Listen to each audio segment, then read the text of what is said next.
Russia has found itself under crippling sanctions for the past month. You may have seen news of Russians rushing out to buy bare necessities, like sugar.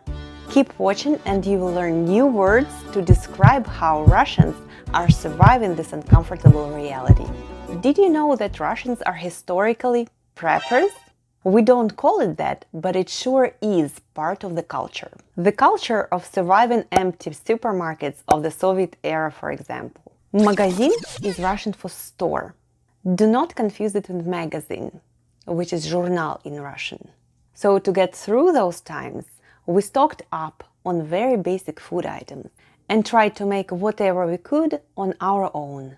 Growing up in Soviet Siberia, I remember that we always managed to grow our own potatoes and other vegetables. We also picked mushrooms and berries. Those would last us all year long, thanks to canning, консервирование, and making preserves, варенье. Try saying it with me. Консервирование и варенье.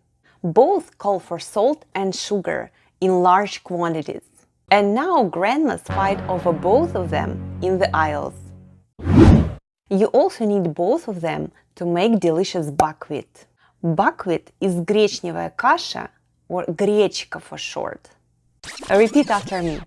Гречневая каша, or гречка. It's actually kind of tricky to get right, so here is the tip. The growth to water ratio should always be 1 to 2. To achieve that perfect texture of a classic Russian dish, to make survival tolerable. How are you tolerating this new way of learning? Let me know in the comments. Why else might it be crucial to stock up on sugar, or сахар? Say it with me. Сахар. Sugar doesn't go bad and can turn a simple slice of bread into a yummy dessert. Take bread, add sugar, end of recipe. For a bonus, if you happen to have butter or масло, you could spread that on your slice first and create a real gourmet pastry, пирожное. Repeat after me. Пирожное. The word пирожное comes from пирог, and I have a video about it right here. But let's say you were lucky and stocked up on some flour ahead of time. Sugar would come in quite handy in making actual pastries, cookies, and those famous Russian-style pancakes that we call блины.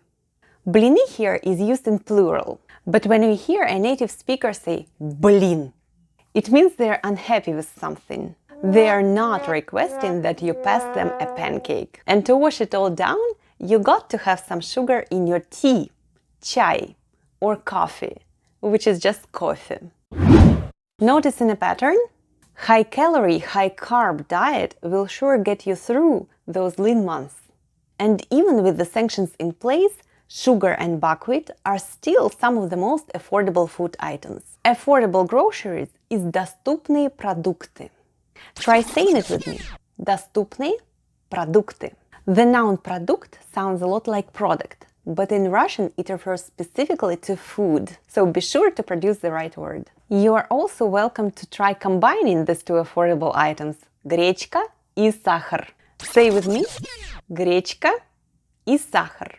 Not everyone likes it that way, but I happen to think it's delicious and definitely recommend it.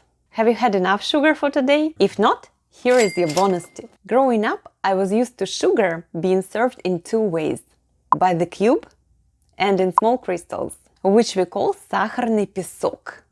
Try saying it with me. Сахарный песок. That literally means sugar sand and refers to texture and the way it flows out of the bag. So even though the sanctions are new and sweeping, Russians are quite used to navigating shortages by doing their own version of prepping, like in the Soviet times. Is the USSR really making a comeback? What does the future hold for Russia and Europe? Watch this video next to find out and learn a few adjectives along the way.